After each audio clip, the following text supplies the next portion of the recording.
یہ ایک ایک عذاب ہے تو دوسرے ہوں گے، اس کے علاوہ ہوں گے۔ یہ معراج میں بتانے کا مقصد کیا تھا؟ آقا آ کر بتائیں امت کو، اور امت کے لوگ ان گناہوں کے ہولناک عذابوں سے اپنے آپ کو بچا لیں۔ اللہ سب کو محفوظ رکھے۔ پھر آپ کا ایک اور ہے، کون سا ذکر ہوتا ہے جو خون کی نہر میں تیر رہے ہیں، خون کی نہر کے اندر اور جہنم کے پتھر کھا رہے ہیں۔ آپ نے پوچھا جبرائیل یہ کیسے لوگ ہیں؟ آپ نے عرض کی یا رسول اللہ یہ سود خور ہیں جو سود کھاتے ہیں۔ سود کیا ہے؟ اللہ نے اعلان جنگ کیا ہوا ہے جو سود کھانے والا ہے۔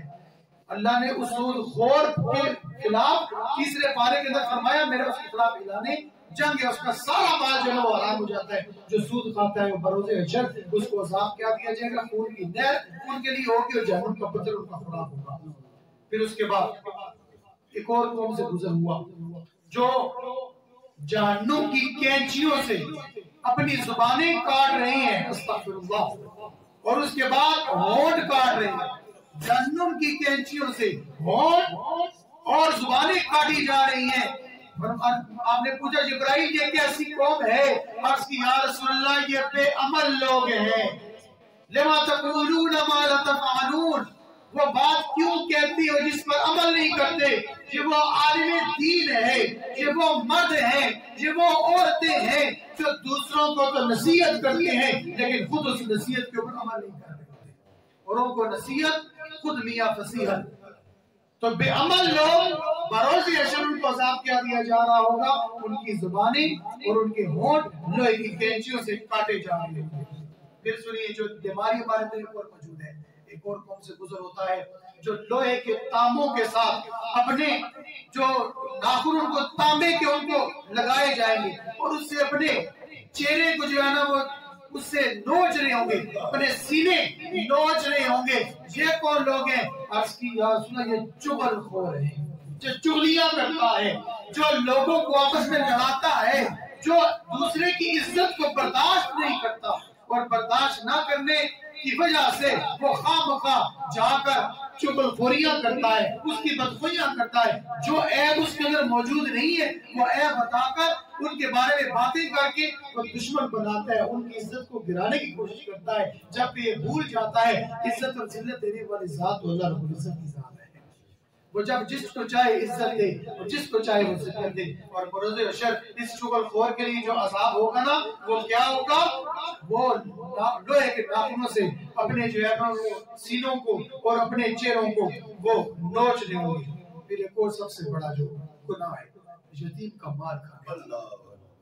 یتیم کا مال کھانے والے کے لیے بروز حشر معراج شریف میں جو آقا کریم کو عذاب کا معائنہ کرایا گیا وہ کیا کہ ان کے چہرے اللہ اونٹ کی طرح کر دے گا، وہ اونٹ کی طرح کے لوگ ہوں گے اور آگ کے انگاروں کو اٹھا کر اپنے منہ میں ڈال رہے ہوں گے۔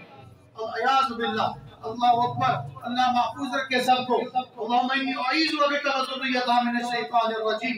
یتیم کا مال کھانے والے ان کے چہرے اونٹ کی طرح اور وہ آگ کے انگاروں کے وہ منہ میں ڈال رہے ہوں گے۔ پوچھا یہ کون ہے؟ آج کی یا رسول اللہ یہ یتیم کا مال کھانے والا ہے، جو یتیم کا مال کھاتا ہے، جو حق دبا لیتا ہے، حق نہیں دیتا۔ بروز حشر اس کو یہ عذاب دیا جائے گا، کیا عذاب ہوگا کہ اس کے منہ میں آگ کے انگارے ڈال دیے ہوں گے۔ پھر بدکار عورتوں اور بدکار مردوں کے لیے عذاب، سینوں کے ساتھ ان کو الٹا لٹکا دیا جائے گا، سینوں کے ساتھ چھاتیوں کے بل ان کو الٹا لٹکایا جائے گا۔ کیوں؟ اس وجہ سے کہ ان کے نکاح میں عورتیں تھیں، ان عورتوں کے نکاح میں مرد موجود تھے لیکن اپنے حلال مرد اور حلال عورتوں کو چھوڑ کر یہ بدکاری کی طرف یہ راغب ہوئے، بدکاری کی طرف گئے تو ان کو الٹا لٹکا دیا جائے گا۔ صرف الٹا نہیں لٹکائے گا، نیچے آگ کا الاؤ اور آگ ہوگی اور اس آگ کی وجہ سے ان کا جسم پگھل پگھل کر نیچے گر رہا ہوگا، پھر دوبارہ صحیح ہو جائے گا، پھر گرے گا، پھر دوبارہ صحیح ہو جائے گا۔ الیاذ باللہ۔ اب بے پردہ عورتوں کے لیے جو بے پردہ ہوتی ہیں ان کو عذاب کیا ہوگا؟ ان کے سر کے بال جو ہوں گے نا اس کے ساتھ ان کو الٹا لٹکا دیا۔